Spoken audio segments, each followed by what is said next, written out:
We're back here on Sportsline. Phone lines are open, 737-7767, as we gear up for Game 1 of the Stanley Cup Playoffs. Predators and Avalanche from Smashville Thursday night at 8:30.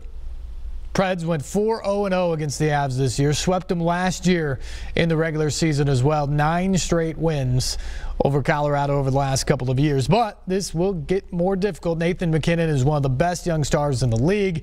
He's elevated Gabriel Landeskog, the captain of the Avalanche, on that top line. And then you throw in Rantanen, the young stud, on the other wing there. And this is a very high-scoring Avalanche team that the Preds are going to have to be set for. Of course, the Preds have Pekka Rinne in goal. He's been fantastic. They also have 4 lockdown defensemen that are some of the absolute best in the league. So a very interesting matchup there.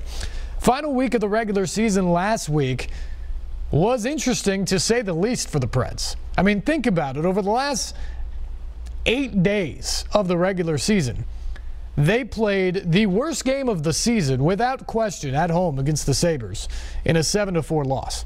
Then bounced back and won 4-1 in Tampa Bay less than 24 hours later against the team that had the best record in the Eastern Conference and was their chief challenger for the President's Trophy in the second half of the year. You win that game, and you're on the doorstep of winning your first ever Central Division title. Really, all you needed to do was get a point in Florida. You're down 2-0 on Tuesday night. Less than 4 minutes to go. Roman Josi scores. Then it looks like Philip Forsberg ties the game up with 5 seconds left. It's clearly in. Under 5 seconds to go, I mean. Clearly in with less than a second to go in that frantic flurry in front of the net. Only the NHL calls in and rules goaltender interference on Victor Arvidsson, waves off the goal, gives the win to Florida, and prevents the Preds from clinching in that moment. Then you go to Washington to take on a Capitals team that won the Metropolitan Division once again this year, and you go in there and win. A third-period comeback that helps you finally clinch that division. First time ever to clinch a division title. Clinched the #1 overall seed in the Western Conference. And then later that night, because of a Bruins loss, the Predators became the President's Trophy winners, the best record in the National Hockey League for the regular season. And Saturday night, you come home, you celebrate a little bit, you go out there, you get a win against the Blue Jackets. And oh, by the way, Philip Forsberg gets a hat trick while doing it. Wild and crazy week and a lot of fun. And this whole season has been fun because the expectations were so high. People expected so much from this team. And really, they lived up through it throughout the course of the year. But there have been all sorts of these other fun stories, too. David Poile becomes the winningest general manager. Kyle Turris in the trade comes in and really lights things on fire. Victor Arvidsson, another great year. Philip Forsberg, some spectacular performances. Pekka Rinne becomes the all-time winningest Finnish goaltender. He's going to have a Vezina Trophy year. He won his 300th game this season. Mike Fisher comes out of retirement. Ellie Tolvanen comes over from the KHL as your #1 draft pick. So many fun stories and fun sidebars to follow with this team, just besides just being a great team and a division champion and the best team in hockey. They've given us all these other little subplots that have been so much fun. And now we get to the best part of the season, the playoffs, which start Thursday night. After the win on Saturday night, what a special night it was at Bridgestone Arena. I was in the dressing room. By the way, they were already putting the playoff decals on the helmets as this was going on. That's how quickly this team is turning the page and how focused they are on the task at hand, which now finally this year is the playoffs and the chance to atone for getting so close, yet coming up 61 minutes, 35 seconds short of the ultimate goal last year in the Stanley Cup, and that's hoisting Lord Stanley's Cup. I got a chance to talk to Mattias Ekholm about that team's mindset and their confidence level heading into the playoffs now as they get set to take on the Avalanche. Yeah, you too, bud. Mattias Ekholm, you guys put the season in the books with a win tonight on Fan Appreciation Night. You get the President's Trophy before the game. How special of a way was this to wrap up the year? Yeah, I mean, we got the win. That was the number one thing. And then I think getting Phil to score some goals, and then just to get everyone to get in that feeling of now it's go time kind of thing. When, I mean, we clinched pretty early, and after that you kind of, I mean, you breathe out a little bit, but now I think everyone's ramped up again and ready to go. So big game. I mean, President's Trophy is obviously nice, but our big goal is still remaining, and it's the Stanley Cup. So I mean, it's a good feeling, but yeah, we're trying to not focus too much on it. This is a team that is hungry for a lot more, obviously, but 117 points, 53 wins. Those are franchise records, first ever President's Trophy. Can you take a moment to enjoy all you've accomplished this year? Not really, I would say. I think my focus right now is just on who's going to win in St. Louis, Colorado, and then see who's coming here either Wednesday or Thursday. So it's going to be, I think after the year you can enjoy it a little bit more maybe. But for me right now, I'm just trying to focus my attention to the next goal, and that's the first round and whoever we get. So you guys flip the switch. Obviously, the intensity goes up in the playoffs. How does this team go from playing really good to even better now? Yeah, I think it's a mental thing too. When as I said earlier, when you clinch early, you kind of get that relief. We made the playoffs, and looking at us last year, we were the 16th seed, and we can still make it to go far. So to get it a little bit earlier this year, maybe you breathe out a little bit. You won't go. You're obviously going to play hard, but maybe not get in some situations where you can maybe lay off a little bit. But I think the last couple of games we've come back to play harder, and I think it's a mental thing too. When you feel like the game now, it's just going to be games that matters so much every night, and then I think that's something that this team always shows up for. You mentioned last year you're the last team in the dance. This year you're the #1 overall seed. Is the mindset change at all given that going in? Not really, I wouldn't say, but obviously we get to start at home this year, and then we saw how good we were at home last year, and I think that's just going to benefit us big time. So we're just going to try to focus on game one, win that one, and move on from there. I think it's either way, it's going to be a good team we're facing, and we need to be on top of our game and trying to focus on us and what we need to do. Matthias, congratulations. Thanks for the time. Thank you. Appreciate it. Matthias Ekholm after the win on Saturday night. Preds now getting set, obviously, for round one of the playoffs, starting against the Avalanche on Thursday at 8:30. And by the way, let's not forget about Matthias Ekholm, who's had a phenomenal season. PK Subban is a bona fide celebrity across the NHL and an all-star defenseman. There's no question about it. Roman Josi, to me, deserves serious consideration for the Norris Trophy this year for his play. Two ways: as a great defenseman, lockdown defenseman, but also as a guy who really jumpstarts this offense. I mean, he's had stretches where he's been a point-per-game performer this year. Had 5 assists earlier this year in a win in Winnipeg. That's the type of performer that Roman Josi is. Ryan Ellis gets a ton of credit for his work and coming back from injury this year, and the role that this team has gotten on since he's come back. The numbers are staggering. I mean, it's single-digit losses since Ellis came back in early January. That is the impact that he has on this team. But because you talk about each one of those guys, you sort of take away from the accomplishments or the incredible skill and level of achievement of the other guys. When you talk about PK, you forget about Josi sometimes. When you talk about Josi, you overshadow Ellis or PK.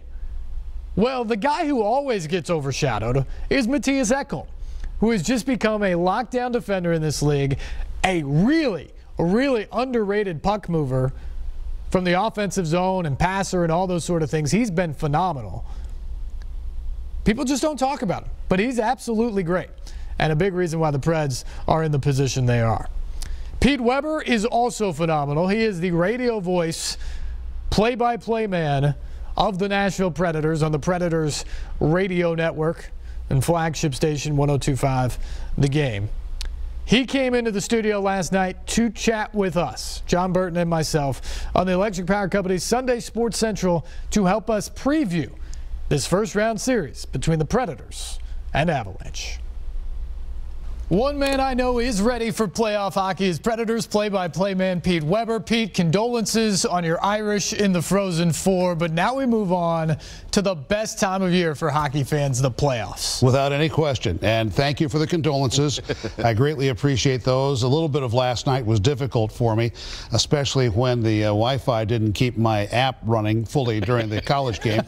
But I did realize I had a job to do, and so I was paying my attention to the last game of the regular season. Multitasking there in the booth. It was a record-breaking season for the Predators as they won their first ever President's Trophy. Expectations were high coming into the year, but how did they exceed even those with their play? Well, I don't think anybody anticipated breaking previous team records for, 110 points in a year and coming up as they did. And then it was, much like the previous season, a tough start. And they bounced back from that. And they were able to overcome the loss of Ryan Ellis for the first half of the year. And then all of a sudden, that trade three-way that they make with Ottawa and Colorado and lose Samuel Girard, Vladislav Kamenev, but gain Kyle Turris. That has been a big key to this team's success. Well, Webby, some believe that there's a curse with the President's Trophy. No team has ever won the President's Trophy for the first time and gone on to win the Stanley Cup. Why, in your mind, is that not a concern for this Preds team? Well, from remembering the beginning of the Predators franchise, 3 of the first 4 President's Trophy winners from '99 on went on to win the Stanley Cup. So there's no reason to think that you can't do that. And if we take a look closer, I think we'll see that there were some injury problems with those President's Trophy winners going forward. So the one thing it does is the one thing everybody realized they should have had or would have loved to have had last year: playoff home ice advantage against the Pittsburgh Penguins. Yeah, that definitely would have helped. The journey begins this year against the Avalanche, a team the Predators have owned. They haven't lost to them in over 2 years. What's made this such a favorable matchup for Nashville? I don't know what it is, to be honest with you, John. Somehow or another, it's just worked out that way for them. They, you're going out there and you have to become instantaneously acclimated to the altitude, which we talk about consistently. And now it's going to be where they almost become totally acclimated to it after the first game out there, after game number 3. They are a team that scares the bejeebers out of the coaching staff because of this guy to the left of me, Nathan MacKinnon. He gets the puck on his stick, and I tell you, that's when you start getting concerned. In terms of the matchup within the matchup, you just alluded to it. Nathan MacKinnon, his line mates of Landeskog and Ratinen are pretty good as well, but Pekka Rinne has been the best goalie in the NHL this year. What gives in that matchup? Well, I think Pekka has prevailed pretty well against them over the course of this season. Pekka has done the job against virtually everybody.